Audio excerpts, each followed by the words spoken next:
Here is the guitar tuning video. We're going to start from the most, what I think is probably the simplest way to tune guitar, and then some more complicated ways to tune it, and maybe some advantages of all of those. All right, so the first way I'd recommend is to have a clip-on tuner. This was, I bought this on Amazon, and you can also get it at Long and McQuaid or some of the other stores in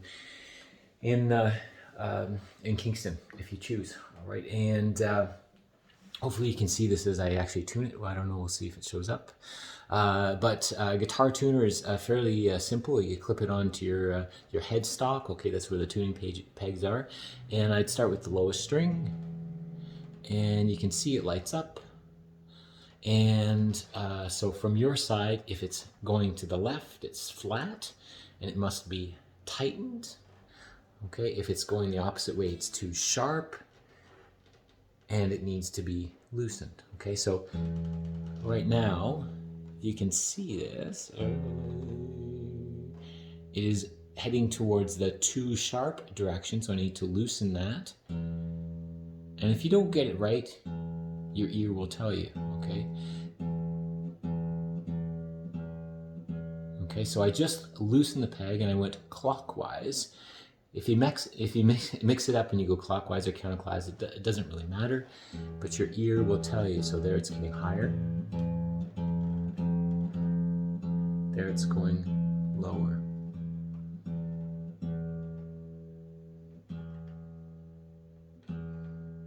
All right, and then when it lights up in the center there, straight up and down, it means that it's in tune. So that's probably the simplest way to tune. The great thing about a clip-on tuner is there can be lots of noise in the room and it doesn't affect it because it works on the vibrations, on what it feels from the guitar. As it's shaking, it detects that, picks it up. All right, so this is great if it's in a more noisy environment. It's pretty inexpensive. So let's talk about some other ways to do this. Sometimes it's good to be able to use the piano as well. So I'll just go over to the piano. All right, and you can play, if you're a piano player, you can play the keys E, A, D, G, B, E. And you can use those keys to match to the guitar sound. So I'm going to play the high E. So just a touch flat there, and it's harder. You have to use your ear. The other thing to be aware of is the guitar. Though we notate it, this is more of an oldies thing, but though we notate it like it's written up here, it's actually written down here, the octave below. So this E is in fact this E. So you can change that around if you'd like to tune like that. There's a third way to tune, all right? And this means for this to work, though, one of your strings has to be in tune. And so say I've already tuned my low E, so I know that's in tune. I can tune the other strings to that. If I go up to my 5th fret here, that's also an A, which will match that A string. Let's see if the A string's in tune. Again, you have to use your ear. It's a little flat. And there we go, it's a little closer. Okay, close.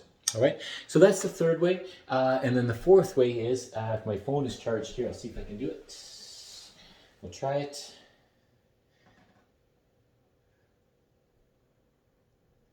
You might just have to wait till the phone charges. But there are a lot of apps on your phone that you can use for tuning. The disadvantage of this is if it's in a noisier environment, it will pick up the other sounds are around. So you might have to go into the hall to tune, or you might have to, if you're on tour and you're on stage, you might have to go off stage for a bit. The one that I use is a paid version, but there are many versions that aren't paid. I use the Fender tuning app. Okay, Fender Tune it's called, and I like that because it has a lot of different options.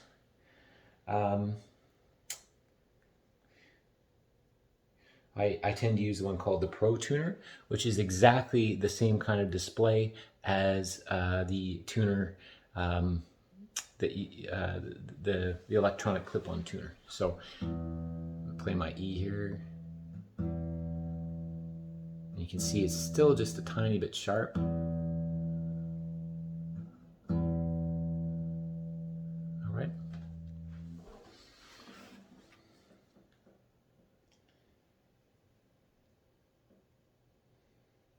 I feel like there's something else I had to say, but it's gone. Oh yes, so the last thing I have to say, if you've actually made it through this whole big long ramble, is on the guitar tuners, you may have a tuner sometimes that has, it's just a chromatic tuner, so it might have different settings on it. And this one is a guitar tuner, so you don't have to worry about it, but a chromatic tuner has several different letters on the bottom. So here, there would be a U, a V, a C, a G, and a B. You want to use the G for a guitar. If you use B, it's looking for the strings on the bass. If you're using U, it's for a, and if it's C, it's chromatic, and if it's V, it's a, yeah, okay?